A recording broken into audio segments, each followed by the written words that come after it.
Hello friends, आशा करता हूँ आप सभी अच्छे ही होंगे।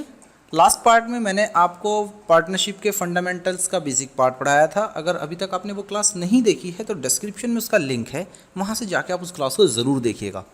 दोस्तों, आज हम स्टार्ट करने वाले हैं फंडामेंटल ऑफ पार्टनरशिप का पार्ट सेकेंड, ठीक है, जिसमें आज हम पढ़ेंगे पार्टनरशिप डीड के बारे में। पार्टनरशिप डीड होती क्या है, तो चलिए स्टार्ट करते हैं अपने पार्टनरशिप डीड के साथ। पार्टनरशिप डीड का मतलब है a written document containing the terms and conditions of partnership and because of which the partnership came into existence is known as partnership deed. मैंने आपको लास्ट पार्ट में एक बात बताई थी कि जब हम पार्टनरशिप करते हैं ना तो उसके दो तरीके होते हैं। या तो हम ओरली कहते हैं ना, जैसे आप दो दोस्त हैं और आपने अपने दोस्त को बोल दिया कि चल भाई आज से पार्टनरशिप हो गई, तो ये पार्टनरशिप हो गई, ये ओरल पार्टनरशिप है। बट एक दूसरी होती है रिटर्न। इसका मतलब आप लिख रहे हैं, ठीक है, आपने एक पर्टिकुलर फॉर्मेट पे आप लिखा है और उसमें आप दोनों ने साइन किए हैं, उसको बोलते हैं रिटर्न डॉक्यूमेंट। इसलिए बोला जाता है कि कुछ टर्म्स एंड कंडीशंस रखी जाती हैं उसके अंदर और उस पे आप दोनों अपने साइन करेंगे। इस रिटर्न डॉक्यूमेंट को हम बोलेंगे पार्टनरशिप एग्रीमेंट। तो it is a legal document signed by all partner. जितने पार्टनर होंगे वो सभी के सभी इसको साइन करेंगे। ए partnership has contained various clauses, they are according to the deeds and partners of the firm has to fix that clauses according to their will। जो आपकी पार्टनरशिप एग्रीमेंट है, जो रिटर्न डॉक्यूमेंट की हम बात कर रहे हैं, उसके अंदर कुछ क्लोज लिखे जाते हैं, उसके अंदर कुछ टर्म्स एंड कंडीशंस लिखी जाती हैं। तो वो टर्म्स एंड कंडीशन जो पार्टनर्स होते हैं वो आपस में मिल के बनाते हैं, ठीक है। तो चलिए जान लेते हैं वो ऐसी कौन कौन सी कंडीशंस हैं। तो आपके जो क्लॉजेज हैं पार्टनरशिप के, ये बहुत इंपॉर्टेंट पार्ट होने वाला है। इसको आप बहुत अच्छे से याद रखेंगे क्योंकि जो इस बार आपका पेपर आएगा ना वो एमसीक्यू बेस आना है और एमसीक्यू में आपसे इसी तरीके के कुछ ट्रिकी क्वेश्चंस पूछे जाएंगे ताकि आपसे जो आपने पढ़ा है ना उसकी जो नॉलेज है उसको पता कर सके सीबीएसई। तो चलिए पहले पॉइंट से स्टार्ट करते हैं, the description of the partners. Description का मतलब क्या है कि पार्टनर्स का नाम क्या है। उसका डिस्क्रिप्शन का मतलब है कि उसकी डेजिग्नेशन क्या है फर्म के अंदर, उसका एड्रेस क्या है, कहाँ पे वो रहता है, उसके बारे में जितनी भी जानकारी है ना वो सारी चीज़ें यहाँ पे ली जाएंगी। जैसे आपका आधार कार्ड है, पैन कार्ड है, वो सारी डिटेल्स यहाँ पे ली जाएंगी ताकि पार्टनर्स के बारे में जितनी ज़रूरी इन्फॉर्मेशन है वो सब हमारे पास हों। वो सब के सब आपके पार्टनरशिप डीड के अंदर लिखे जाएंगे। दूसरा है फर्म का डिस्क्रिप्शन। जैसे हमने पार्टनर्स का डिस्क्रिप्शन लिखा है ऐसे ही हम फर्म का डिस्क्रिप्शन लिखेंगे कि फर्म का नाम क्या है, फर्म का एड्रेस क्या है। तो इस तरीके से सारी चीज़ें डीड के अंदर लिखी जाएंगी। थर्ड पॉइंट हमारा आता है principal place of business. Principal place का मतलब है कि हमारा बिजनेस कहाँ पे है, हमारे बिजनेस का ऑफिस कहाँ पे है, तो उसको बोलते हैं principal place of business. Fourth point आपका आता है नेचर ऑफ बिजनेस।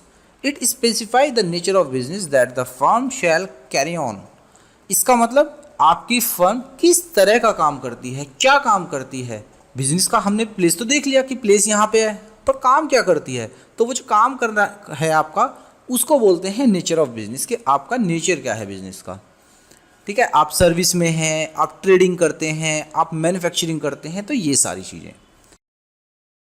नेक्स्ट है कमिटमेंट ऑफ पार्टनरशिप। कमिटमेंट का मतलब होता है स्टार्ट।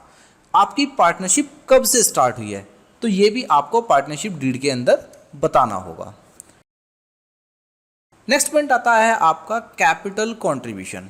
कैपिटल कंट्रीब्यूशन का मतलब क्या है कि जब फर्म स्टार्ट होगी, पार्टनरशिप स्टार्ट होगी, तो जो पार्टनर्स होते हैं वो पैसे इन्वेस्ट करते हैं अपनी फर्म के अंदर, अपना अपना हिस्सा देंगे, शेयर देंगे। तो वो जो शेयर है, वो जो कैपिटल कंट्रीब्यूशन है हर पार्टनर का, उसी को बोलते हैं कैपिटल कंट्रीब्यूशन, जो पैसा उन्होंने लगाया है। अब वो कैपिटल के दो तरह के अकाउंट होते हैं, फिक्स्ड अकाउंट, फ्लक्चुएटिंग अकाउंट। तो ये हमारी बात की चीज़ें हैं, हम इनको बाद में पढ़ेंगे, अभी हम छोड़ देते हैं, साइड कर देते हैं। नेक्स्ट आता है आपका interest on capital. Interest on capital का मतलब क्या है कि अभी जो आपने ये कैपिटल इंट्रोड्यूस करी है फर्म के अंदर, अब इस फर्म के अंदर कैपिटल इंट्रोड्यूस करने पे आपको इस पर इंटरेस्ट मिलेगा। देखिए प्रॉफिट तो मिलेगा अलग, पर जो पैसा आपने इन्वेस्ट किया है ना उसके ऊपर आपको इंटरेस्ट भी मिलेगा। तो अगर फर्म इंटरेस्ट देना चाहती है तो ये पॉइंट भी डीड के अंदर रखा जाएगा। आपको ये भी पॉइंट डीड में लिखना पड़ेगा और जो भी आप यहाँ पे लिखेंगे उसी के हिसाब से आपको इंटरेस्ट ऑन कैपिटल अलाउ होगा। अगर नहीं लिखोगे तो कोई इंटरेस्ट नहीं मिलेगा। नेक्स्ट आता है interest on drawing. Same drawing के कॉन्सेप्ट में भी है। ड्राइंग क्या होती है, अभी कभी आपको पैसे की ज़रूरत पड़ी तो आपने फर्म से पैसा निकाल लिया, सपोज करिए आपको 1 लाख रुपए की ज़रूरत पड़ी, आपने 1 लाख रुपीज़ अपनी फर्म से ले लिए, तो जो पैसा आपने लिया है उस पर आपको इंटरेस्ट देना पड़ेगा फर्म को, उसको बोलते हैं इंटरेस्ट ऑन ड्राइंग। ड्राइंग मैंने आपको पहले बताई थी, अगर आपने नहीं देखा है तो पहली जो क्लासेस हैं आप उनको ज़रूर देखिए, वहाँ पे आपको ड्राइंग्स के बारे में पता लग जाएगा। तो जो इंटरेस्ट ऑन ड्राइंग है उस पर भी इंटरेस्ट ऐसे ही चार्ज होगा, अगर आप इंटरेस्ट ऑन ड्राइंग का पॉइंट नहीं लिखेंगे डीड में तो ये आपको वहाँ पर नहीं मिलेगा। नेक्स्ट आता है interest on loan. Interest on loan का पॉइंट मैंने भी आपको बताया था कि मैक्सिमम 6% पर एनम के हिसाब से आपको इंटरेस्ट मिलेगा अगर आपने डीड के अंदर इंटरेस्ट का रेट नहीं लिखा है। तो या तो आप इंटरेस्ट ऑन लोन का जो रेट आप देना चाहते हैं उसको यहाँ पर लिख दीजिए, बट अगर आप नहीं लिखोगे तो 6% पर एनम के हिसाब से ज़्यादा आपको नहीं मिलेगा। नेक्स्ट है रेम्यूनरेशन टू पार्टनर्स। रेम्यूनरेशन का मतलब क्या है कि पार्टनर्स को सैलरी, अगर आप पार्टनर्स को सैलरी है, कमीशन है, ये देना चाहते हैं तो पार्टनरशिप डीड के अंदर आपको ये पॉइंट लिखना पड़ेगा। अगर आप यहाँ नहीं लिखेंगे तो कोई भी अमाउंट आपको रिसीव नहीं होगी, कोई भी सैलरी कमीशन आपको नहीं मिलेगा। नेक्स्ट है जो पार्टनर्स की ड्यूटीज़ और राइट्स हैं, ठीक है। राइट्स मैं आपको पढ़ा चुका हूँ लास्ट क्लास में, अगर आपने वो क्लास नहीं देखी है तो डिस्क्रिप्शन में उसका लिंक है, वहाँ से जाके आप उस क्लास को ज़रूर देखिए। और दोस्तों चैनल को सब्सक्राइब करना बिल्कुल भी ना भूलें, क्योंकि यही आपको मिलना है सबसे बेस्ट और सबसे आसान तरीका पढ़ने का आपकी 12th क्लास का। आपकी जो राइट्स और ड्यूटीज़ हैं वो आपको यहाँ पे लिखनी पड़ेंगी कि पार्टनर्स के क्या राइट्स होंगे और क्या उनकी ड्यूटीज़ होंगी जो उनको फुलफिल करनी है पार्टनरशिप में रहते हुए। नेक्स्ट है आपका वैल्यूएशन ऑफ गुडविल, जो कि आपका पर्टिकुलर एक पूरा का पूरा चैप्टर है। वैल्यूएशन ऑफ गुडविल का मतलब है कि फर्म का जो स्टेटस है, फर्म की जो रेपुटेशन है वो कितनी है, उसका हमें वैल्यूएशन करना है। जब भी कोई पार्टनर आता है जाता है, कोई पार्टनर मर जाता है, डेथ हो जाती है किसी पार्टनर की, या कोई पार्टनर फर्म को छोड़ के चला जाए या फर्म बंद हो, उस केस पे भी हमें रिवैल्यूएशन करने की ज़रूरत पड़ती है। नेक्स्ट है आपका revaluation of assets. Same case जो हमने गुडविल के अंदर पढ़ा है, सेम केस हमारा एसेट्स के लिए भी है। जब भी हमारी फर्म का रिकॉन्स्टिट्यूशन होगा, रिकॉन्स्टिट्यूशन का मतलब यही है कि पार्टनर्स का एडमिशन, रिटायरमेंट, डेथ, अगर इनमें से कोई भी काम होता है, ठीक है, तो हमें अपनी जो एसेट्स हैं उनको दोबारा से वैल्यूड करना पड़ेगा। नेक्स्ट आपका आता है settlement of accounts. Settlement of accounts का मतलब है कि अगर आपका कोई पार्टनर रिटायर होता है या कोई आपके पार्टनर की डेथ हो जाती है या फिर आप इवेंचुअली अपनी फर्म को बंद करना चाहते हैं, तो उस वक्त आप अपने अकाउंट्स को कैसे सेट ऑफ करेंगे, अपने अकाउंट्स को कैसे बंद करेंगे, ठीक है। क्योंकि जो पार्टनर्स हैं उनको प्रॉफिट भी देना है, जो हमारे क्रेडिटर्स हैं उनको पेमेंट भी करना है, तो ऐसी बहुत सारी चीज़ें होती हैं, उन सभी का ध्यान रखते हुए हमें अपने अकाउंट्स का सेटलमेंट करना होता है। नेक्स्ट है हमारा अकाउंटिंग पीरियड। अकाउंटिंग पीरियड आप पढ़ चुके हैं 11th क्लास में भी, जहाँ पे आपने अकाउंटिंग स्टैंडर्ड्स पढ़े थे। उसी चैप्टर में आपने पढ़ा था अकाउंटिंग प्रिंसिपल्स, और ये वही प्रिंसिपल है। तो अकाउंटिंग पीरियड का मतलब है कि आप अपने बिजनेस के पीरियड को कब से कब तक रखना चाहते हैं, तो वो आपको यहाँ पे स्पेसिफाई करना पड़ेगा, अपनी पार्टनरशिप डीड के अंदर लिखना पड़ेगा। नेक्स्ट है ड्यूरेशन ऑफ पार्टनरशिप। ड्यूरेशन का मतलब क्या है कि आप अपनी पार्टनरशिप को कितने लंबे समय तक के लिए लेके चलना चाहते हैं, आप अपनी पार्टनरशिप कितने टाइम के लिए कर रहे हैं, ये सारी चीज़ें आपको यहाँ पे लिखनी पड़ेंगी। नेक्स्ट है आपका bank account operation. Bank account operation बहुत इंपॉर्टेंट पॉइंट है, ये आपसे एग्जाम में पूछा भी जा सकता है। बैंक अकाउंट का मतलब है कि आपकी फर्म का बैंक के अंदर अकाउंट है, ठीक है, और सपोज करिए 3 पार्टनर हैं। अब 3 पार्टनर, या तो कोई एक पार्टनर उस अकाउंट को चलाएगा या फिर तीनों पार्टनर आपस में मिलके चलाएंगे, ठीक है। तो ये चीज़ आपको पहले ही डीड के अंदर रखनी होगी कि कौन पार्टनर फर्म के अकाउंट को ऑपरेट करेगा और कौन नहीं करेगा। नेक्स्ट आपका आता है death of a partner. Death of a partner का मतलब है कि अगर कोई पार्टनर एक्सपायर हो जाता है तो उस केस में आप अपनी फर्म को कैसे कंटिन्यू रखेंगे। अगर आप डिसॉल्व करते हैं फर्म को तो वो कैसे डिसॉल्व होगी, डिसॉल्व का मतलब होता है बंद करना। और लास्ट है सेटलमेंट ऑफ डिस्प्यूट्स। 4 पार्टनर थे, आपस में लड़ाई हो गई, लात घुसे चल गए उनके आपस में, अब वो कह रहा है भाई मैं छोड़ूंगा नहीं तुझे। ऐसे झगड़े में नुकसान किसका है, फर्म का। फर्म बंद हो जाएगी, और जब फर्म बंद होगी तो वो कैसे बंद होगी, एक तो ये आपको डीड के अंदर लिखना होता है। दूसरा एक और रास्ता होता है फर्म को बचाने का कि उनके झगड़े को हम क्या कर दें, सेट आउट कर दें, सुलझा दें। तो वो सुलझाना जो है, झगड़ा कैसे सुलझेगा, उसका सेटलमेंट भी आपको डीड के अंदर बताना होगा कि आप फर्म के अंदर से ही लोगों से सुलझवाएंगे या फिर बाहर से कोई जना आएगा उससे आप उस झगड़े को ख़त्म करेंगे। तो ये सारी चीज़ें आपको अपनी फर्म की पार्टनरशिप डीड के अंदर लिखनी पड़ेंगी। तो पार्टनरशिप डीड बहुत ज़्यादा ज़रूरी होती है। अब उसकी क्या इंपॉर्टेंस है ज़रा वो पढ़ लेते हैं। पहला, ये लीगल डॉक्यूमेंट होती है, क्योंकि हमने रिटर्न में ले ली है।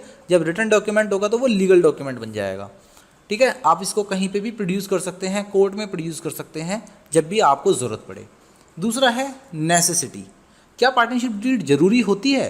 नहीं, ये ऑप्शनल है। आप चाहे तो ऑरल पार्टनरशिप डीड चला सकते हैं, चाहे तो आप इसको रिटर्न भी बना सकते हैं। ये ज़रूरी नहीं है कि आपको रिटर्न में ही पार्टनरशिप डीड करनी है। Third, relationship. रिलेशनशिप का मतलब क्या है कि पार्टनर्स के बीच में रिलेशन क्रिएट करती है कि वो पार्टनर्स बन चुके हैं। पार्टनरशिप डीड में लिखा हुआ होता है ना कि कितने पार्टनर्स हैं, और उनसे पता लगता है कि ये 4 पार्टनर हैं और इस फर्म को ये मिलके चला रहे हैं, तो वो रिलेशनशिप क्रिएट करती है। नेक्स्ट है राइट एंड ड्यूटीज़। जो पार्टनरशिप डीड होती है वो पार्टनर्स को बताती है कि उनके क्या राइट्स हैं, क्या उनकी ड्यूटीज़ हैं और क्या उनकी लायबिलिटीज़ हैं, जिससे वो अपने काम को, अपनी जिम्मेदारी को अच्छे से निभा सकते हैं। और अगर कभी कोई झगड़ा उनके बीच में हो जाए तो उसको भी वो आराम से सुलझा सकते हैं। ये सारी चीज़ें डीड के अंदर बताई जाती हैं। ये मैंने अभी तुम्हें बताया था। डिस्प्यूट है लास्ट पॉइंट। अगर डिस्प्यूट पार्टनर्स के बीच में हो जाता है तो उस डिस्प्यूट को कैसे ख़त्म करेंगे, उस झगड़े को हम कैसे ख़त्म करेंगे, ये सारी चीज़ें भी पार्टनरशिप डीड के अंदर लिखी जाती हैं। इसलिए पार्टनरशिप डीड बहुत ज़्यादा ज़रूरी होती है, क्योंकि एक मीडियम मिल जाता है अपने झगड़े को ख़त्म करने का। नेक्स्ट आपका आता है बहुत ही इंपॉर्टेंट पार्ट, और ये आपको बिल्कुल अच्छे से याद कर लेना है। Provision affecting accounting treatments in the absence of partnership deed. अभी तक हमने सारी बातें पार्टनरशिप डीड के हिसाब से की थी। अब मैं कह रहा हूँ कि अगर हमारी पार्टनरशिप डीड ना हो तो क्या होगा। जब पार्टनरशिप डीड नहीं होती है तो एक प्रोविज़न दिया गया है इंडियन पार्टनरशिप एक्ट 1932 के अंदर। जब हमारी पार्टनरशिप डीड नहीं होती है, हमारी पार्टनरशिप डीड साइलेंट होती है, तो आपको कुछ बातों का ध्यान रखना है। और उसमें पहली बात है आपकी शेयरिंग ऑफ प्रॉफिट। अगर पार्टनरशिप डीड नहीं है तो आपका प्रॉफिट इक्वली डिस्ट्रीब्यूट होगा। चाहे कोई पार्टनर कितनी ज़्यादा मेहनत कर रहा है, कितनी कम कर रहा है, कोई फ़र्क नहीं पड़ता, आपका जो प्रॉफिट है वो इक्वली डिस्ट्रीब्यूट होगा। सेकंड है इंटरेस्ट ऑन कैपिटल। आपको कोई इंटरेस्ट ऑन कैपिटल नहीं मिलेगी किसी भी पार्टनर को। थर्ड है आपका इंटरेस्ट ऑन ड्राइंग। किसी भी पार्टनर को इंटरेस्ट ऑन ड्राइंग देने की ज़रूरत नहीं है, कोई इंटरेस्ट पे नहीं होगा। फोर्थ पॉइंट है इंटरेस्ट ऑन एडवांस या इंटरेस्ट ऑन लोन। अगर आपने कोई लोन फर्म को दे रखा है तो उस पर आपको मैक्सिमम 6% पर एनम के हिसाब से ही इंटरेस्ट मिलेगा, इससे ज़्यादा आपको इंटरेस्ट नहीं मिलेगा। और ये इंटरेस्ट आपको लॉस के केस में भी मिलेगा, अगर फर्म को लॉस होगा तो भी वो इंटरेस्ट आपको देगी। नेक्स्ट है रेम्यूनरेशन। रेम्यूनरेशन का मतलब मैंने आपको बताया था सैलरी। तो अगर डीड नहीं है तो कोई सैलरी किसी पार्टनर को नहीं दी जाएगी। और लास्ट पॉइंट आता है आपका एडमिशन ऑफ पार्टनर्स।